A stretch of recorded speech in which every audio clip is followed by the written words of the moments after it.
How do simple equations cause chaotic population changes?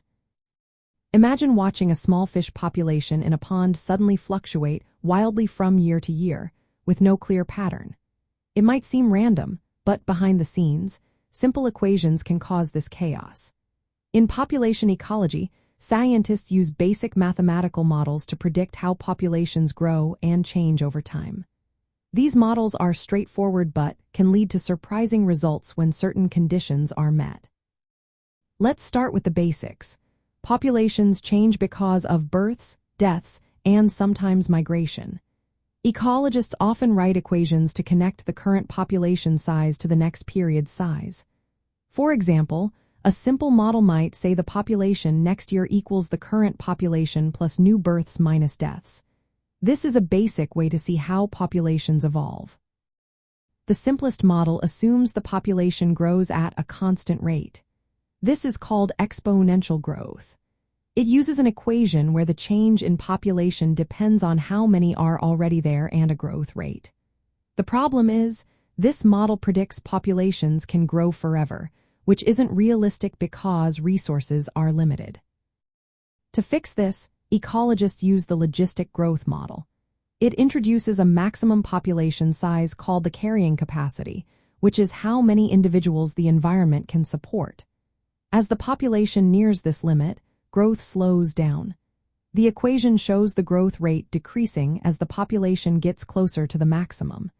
This creates an S-shaped curve that levels off at the carrying capacity.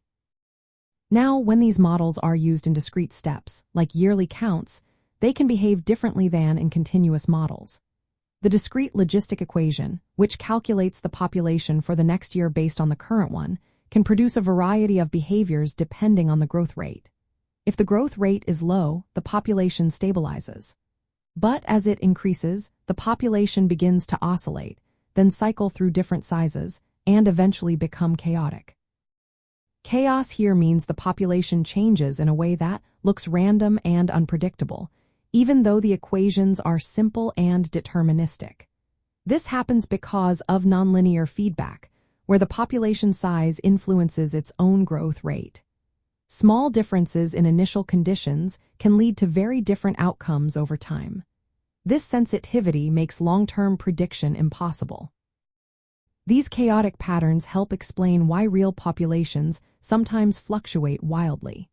It also shows that even simple mathematical rules can produce complex natural behaviors. Understanding this helps ecologists manage wildlife and fisheries better because small changes in growth rates or environmental factors can cause big shifts in population numbers. In practical terms, predicting pest outbreaks or population crashes relies on understanding these models. It also helps in conserving endangered species whose numbers can swing unpredictably. So, in the end, simple equations can cause chaos because of feedback loops and sensitivity to initial conditions, revealing how surprisingly complex natural systems can be from just a few basic rules.